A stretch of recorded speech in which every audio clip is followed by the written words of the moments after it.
Hi, good evening, good day, good afternoon, wherever you are. It's the second in the series of free guitar classes designed to have you explore your artistic or creative sides. And basically it's a series of guitar lessons that is designed for the beginner. Although if you're not a start beginner, you can still benefit from some of the things I'm going to share. But again, it's mostly for people who are going from scratch, meaning you have never touched the guitar before, but you have deep inside you the desire to learn to play an instrument. And I'll be throwing in a few tips on singing so that you may end up singing and playing. If it's your ambition to sing and play, then I'm sure you'll get something out of this by the time I reach to week number 8. This is the second of 8 lessons, and again I'm going from scratch, so if you can play already, you have to be patient while I bring the others up to where we are. Okay, again I want to quickly go over the instrument for those of us who might have missed it last week. This is the guitar. It's an acoustic guitar, meaning you don't need to go by way of an amplifier if you're performing. It produces enough volume and sound because of its design. You don't need to plug in to make music on the acoustic guitar. So we have the front, the top, the back, the strings, and I want to start by bringing us all on the same page. 6 strings. The first string is closest to the ground, so we count the strings from the floor up. So using my thumb, I'm going to pluck.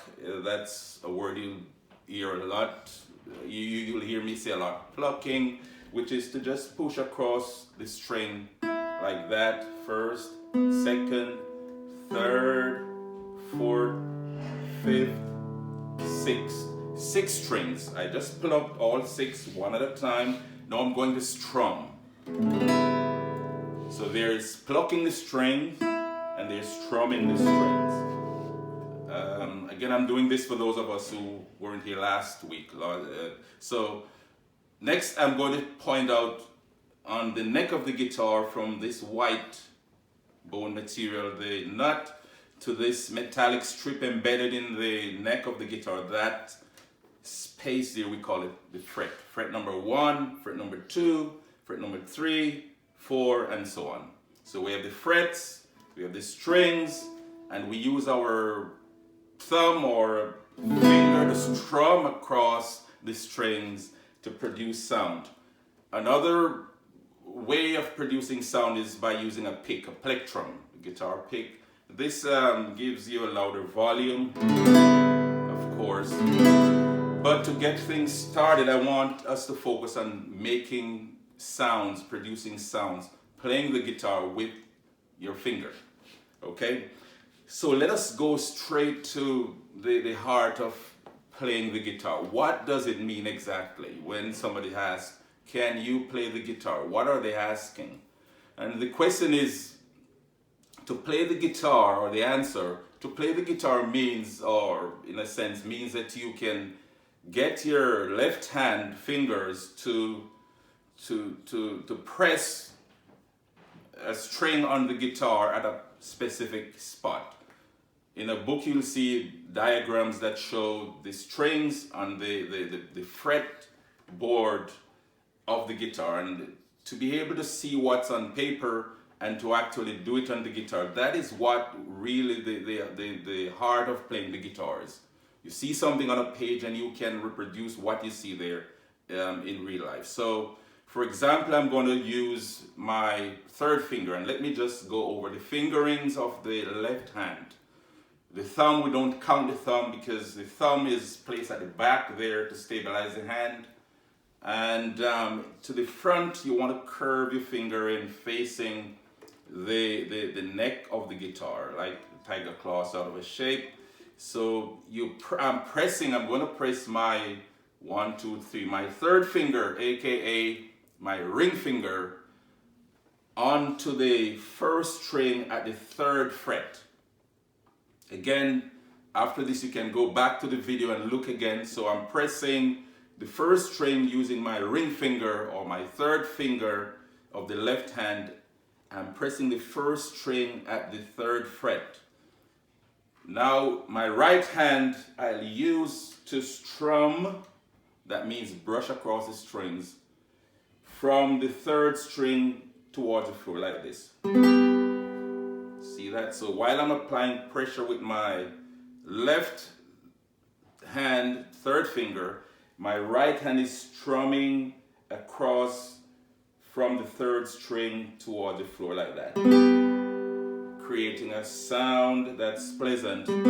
If you're a beginner, you might hear a dull thud like as if the guitar is a flu. You might not be pleased with the sound, but that's not the important thing. The important thing is, where do I place my 3rd finger on the guitar neck? And it's at the 3rd fret on the 1st string. And if you strum or brush your thumb or pick from the 3rd string down while maintaining pressure here on the left hand finger, you'll get a chord. And what is a chord? A chord is when you sound 2 or more strings together. That produces a chord, okay? It could sound nice, it could sound terrible, it doesn't matter. If you play 2 or more strings together, you produce a chord. So there it is. This is a chord. Some books will, I just strum from the 3rd string with my right thumb. Some books will ask you to strum from the 4th string. And later on, when you play a bigger version of the same chord, you'll be required to strum all 6. Until then, be satisfied with just being able to strum the first 3 strings. A lot of students make a big fuss about the big chord versus the small chord. It doesn't matter really, as you learn in the long run. You're playing a G chord. In this case, it's a G chord. When you press the 1st string at the 3rd fret with finger number 3, it's a G chord. That's enough to have you strumming and playing, which I'll prove in a few minutes. Okay, so that's one way to hold the G chord, and I suggest if you're a beginner, you stick with the easy version. Who wants to make life hard anyway? So there's a G chord again. Then I'm going to go to the C chord. So we're talking about chords. Last week I didn't delve very deeply into chords, but this week I want to introduce chords. So the G chord, then I'm going to press pointer of the left hand on the 2nd string in the 1st fret. So there it is, curving onto the 2nd string in the 1st fret. And you want to make your finger curve to the point where it doesn't rest on the 1st string to create that dull thud like that. You want to make sure there's daylight between the joints of your finger there and the guitar itself, the neck of the guitar. So you get a clear sound when you strum again from the 3rd string with your thumb. And that's a C chord. So let me take that from scratch again. I'm pressing pointer on the 2nd string in the 1st fret, and that's the C chord. With my right thumb, I strum from the 3rd string toward the floor with enough pressure to set all the 3 strings in motion. So there, that's a clear C chord. Okay, so let's just backtrack a bit. First, I press my 3rd finger of the left hand on the 1st string, 3rd fret, and I strum from the 3rd string down. That's a G chord. Next, I place pointer curve onto the 2nd string, this time in the 1st fret, strumming from the same position, from the same 3rd string. So C chord. This one is a G chord. Then C chord. Then G chord and C chord. Alright, right, so I've just demonstrated how you play the G chord, then the C chord. A question you'll get asked, or if you ever observe a band rehearsing or playing a show even, and let's say the guitar player arrives late, he gets stuck on the train or something, and he comes in and everybody's already playing.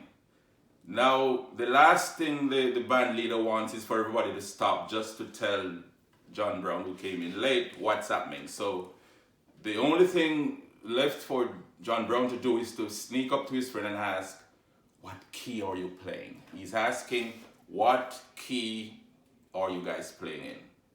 What is key? And the easy definition of key is a combination of chords that sound well in succession. So I play the G, for example, and then I play the C, and then I play a D7, and then I go back to G. So that sounds nice, right? Listen. So this, then this, then this, then this one. So I'm in the key of G. And all I need to whisper to John Brown, who came in late to rehearsal, is we're in the key of G. If I tell him we're in the key of G, he knows right away that if we're in the key of G, for purposes of this lesson, is the chords we're going to be playing are G, followed by C, then a D as in David, D7, and we go back to G. The three chords form what we call the key of G. Of course, again, remember, bear in mind that what we're doing here is the beginner thing. I want later on to tell you about playing the guitar and learning to box or learning to drive. You don't want to spar with Mike Tyson, for those of us who know about Mike Tyson, on your first or second week of boxing lesson, right? Likewise, if you're learning to play the guitar now, watching the second lesson, you don't want to go play Eric Clapton or, Bob Marley's song, although they're not necessarily difficult, but usually those songs require a higher level of skill to keep it going, to keep it flowing. So you want to start with chords that you can manage easily to make a pleasing sound. So the G there, we're using only one finger.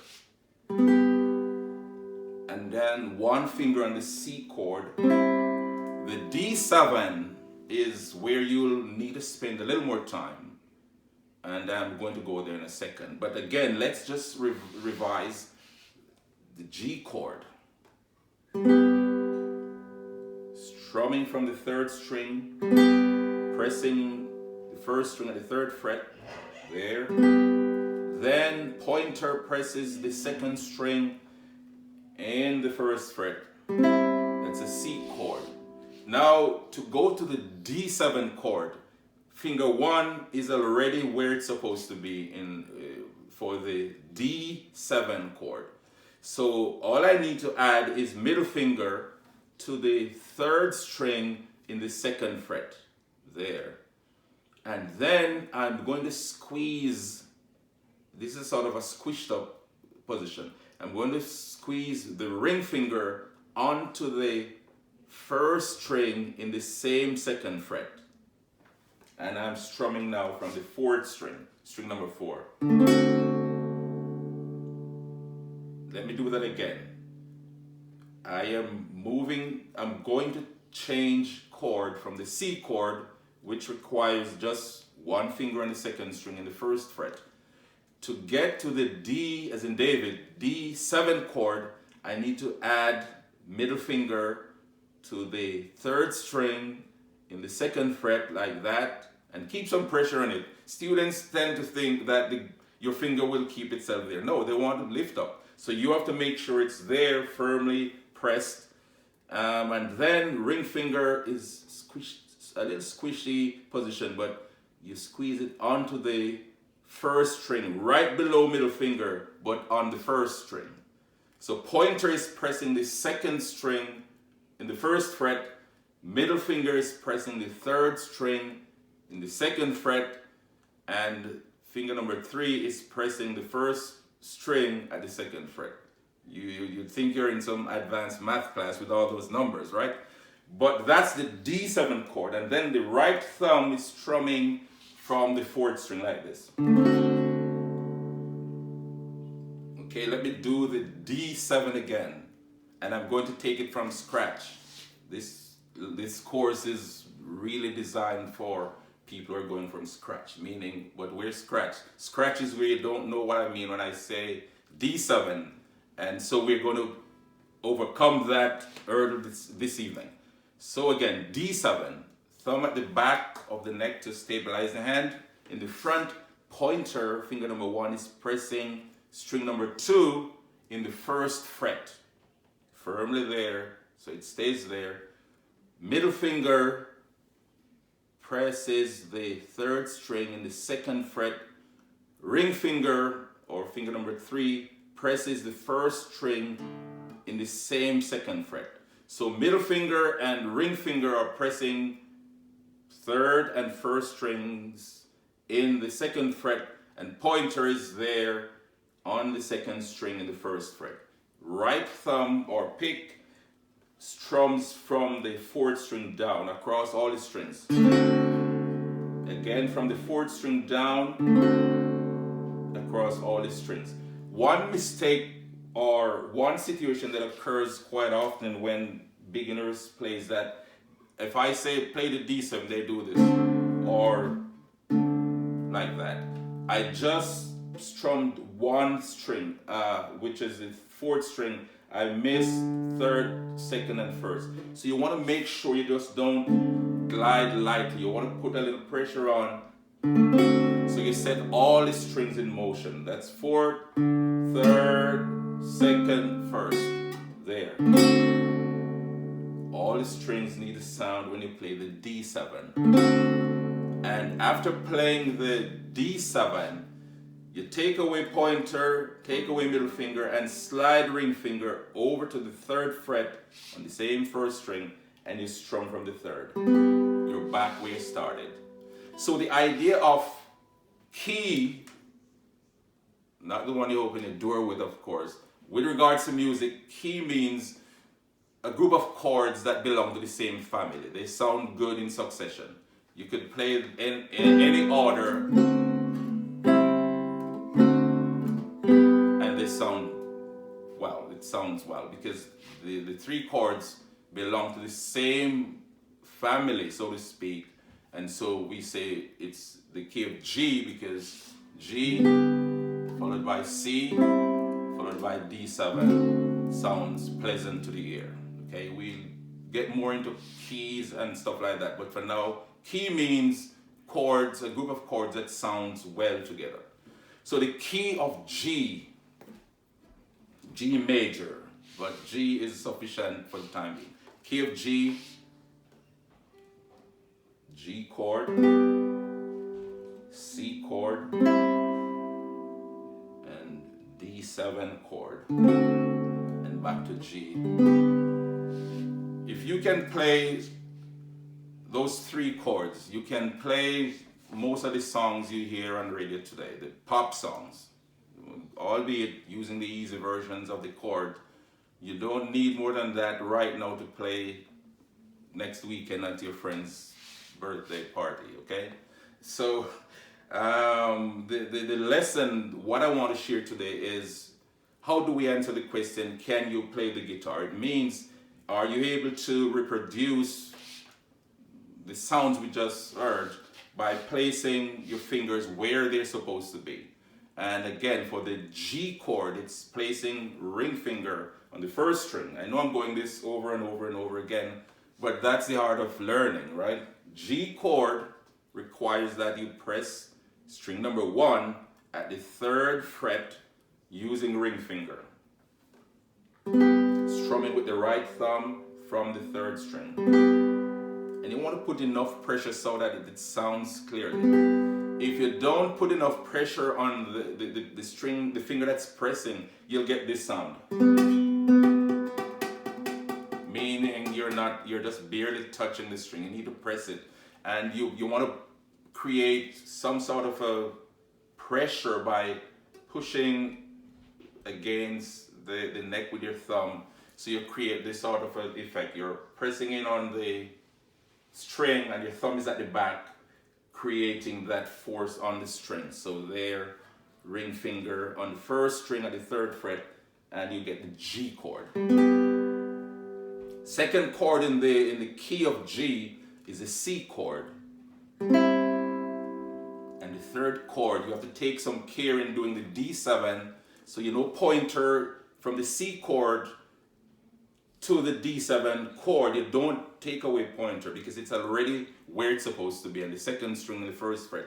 Now you just need to add middle finger to the 3rd string in the 2nd fret and ring finger onto the 1st string in the same 2nd fret. So the D7 chord will not take you beyond 2 frets.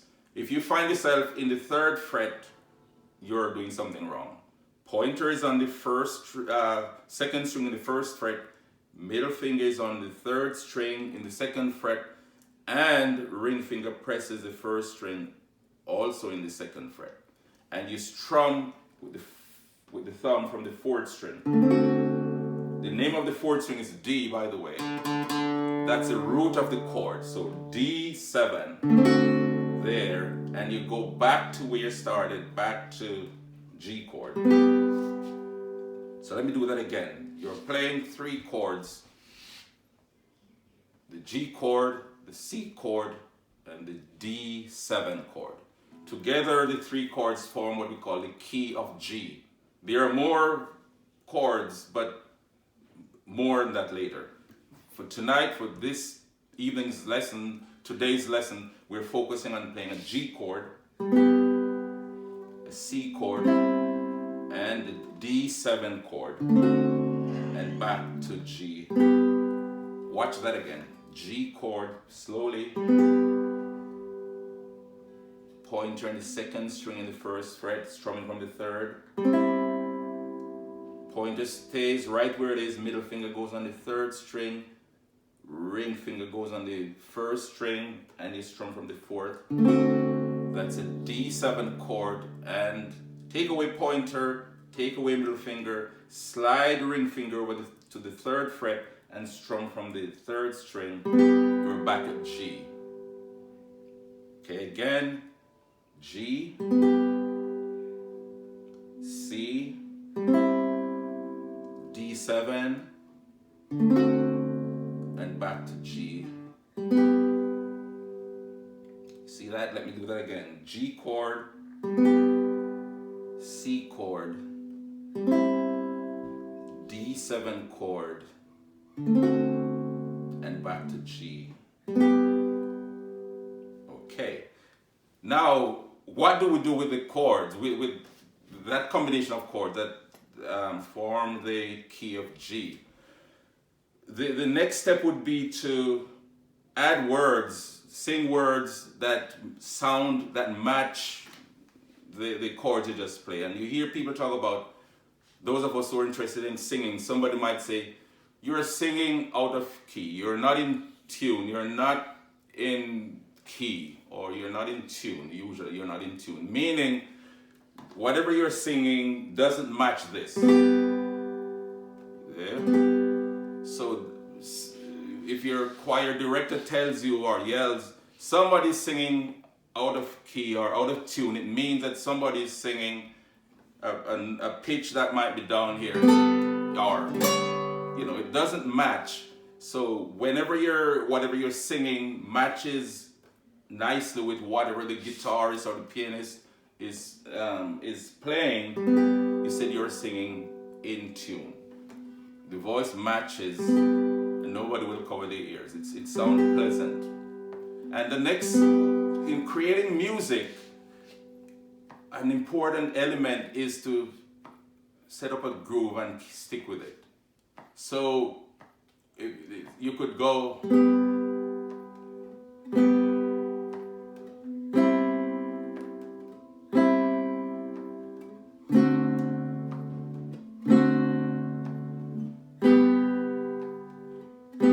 Now that might not sell a million copy if I were to record that, but nobody can say it's not steady, and you know it moves from one thing to the next thing to the next thing, and then it stops. So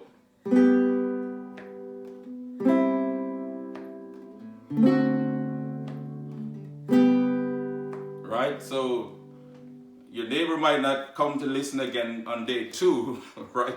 Because really it's just a groove you set up. So now if you rhythm sometimes is what add excitement. So if I were to go,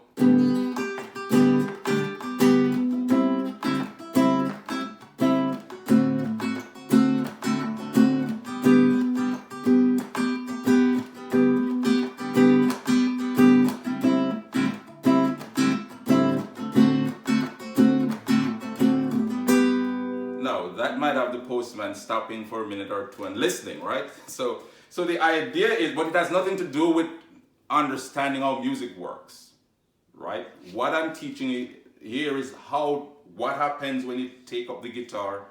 What is your next thing? What do you do next to create music? And I'm saying you must know how to play a chord. The rhythm will come later on, but first you need to know to go from a G chord to a C chord to a D7 chord and back to a G chord. Okay? Now if you have questions about anything you're watching, you can leave me a note, and I'll try to cover all the questions in next week, in the next class. The idea is to take you from 0 to 60, so to speak, from scratch where I've never touched an instrument to actually making music. Last week I showed you what has to be the easiest of songs to play on the guitar, because just to go back to what I did last week, I showed you the same C chord, pressing the first fret on first fret on the second string in the first fret. Yes. So to play a C chord, same as when you play the G then the C, same C, and strum from the third string. That's a C chord. Only this time we're going to press the first fret. See that? There to there.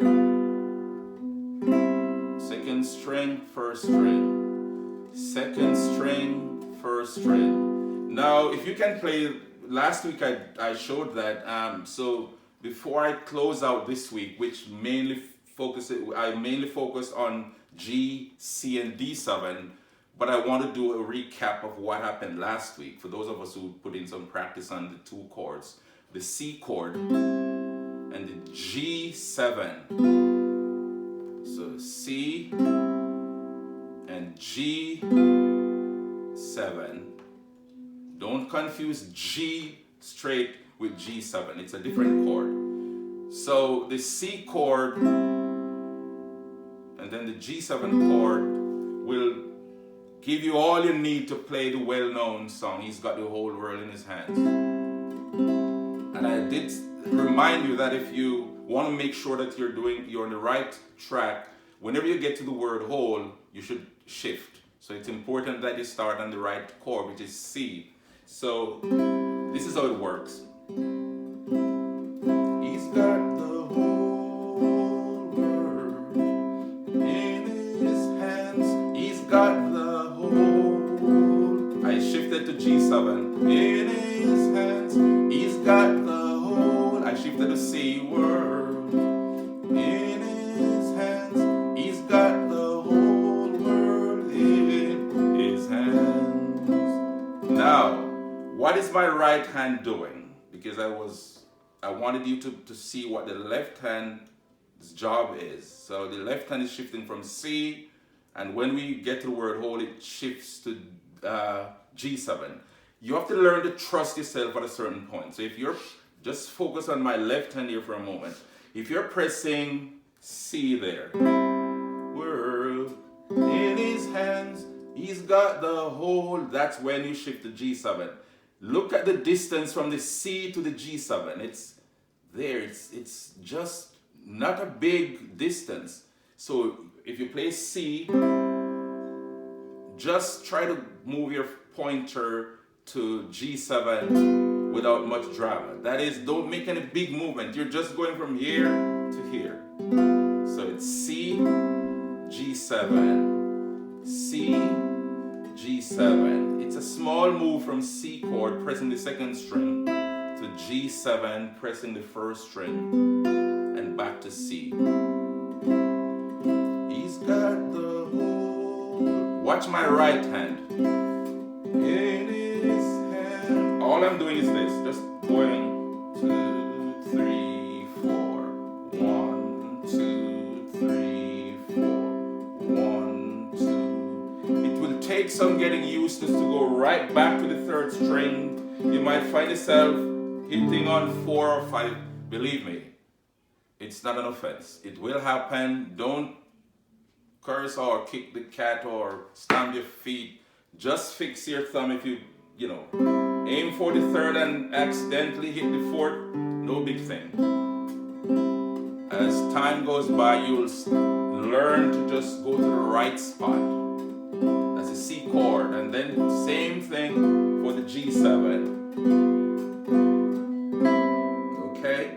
Next week, I'm going to show us how to play, well, the C and the G7. That's for he's got the whole world in his hand.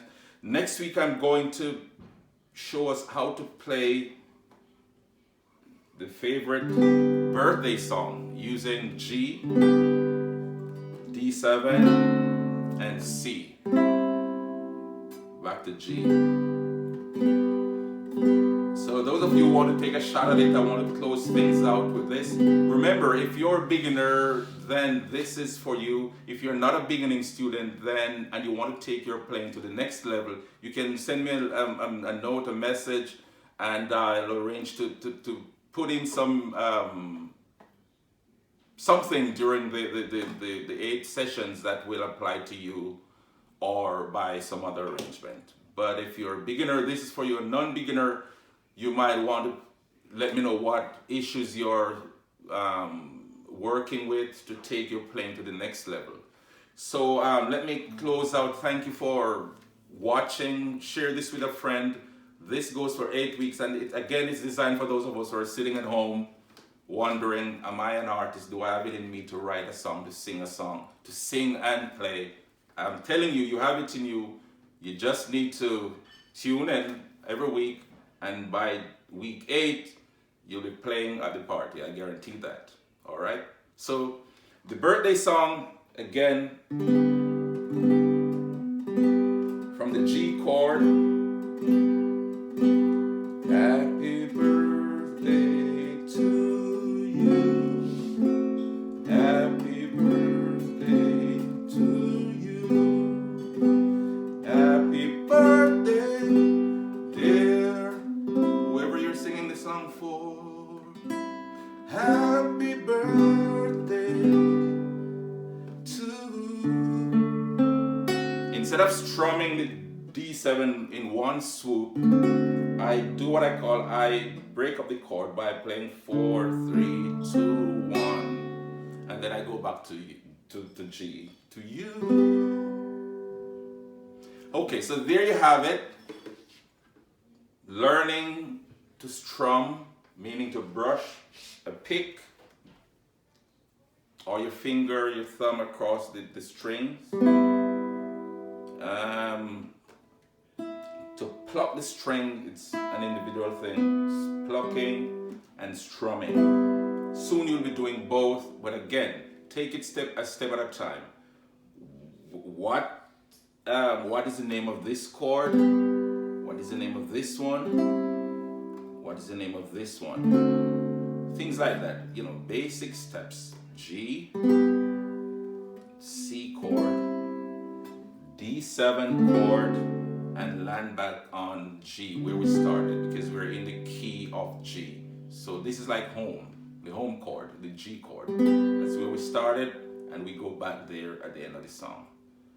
Hopefully you'll get something from this, and I look forward to seeing you here again next week. Tell your friends, gather everybody around. Nobody's going anywhere anyway, and I hope you're well and you're staying in unless you absolutely have to go out, and so that we can put this virus situation behind us soon. I wish you well, and I'll see you here next week, God's willing. Happy Easter, and be well. Thank you.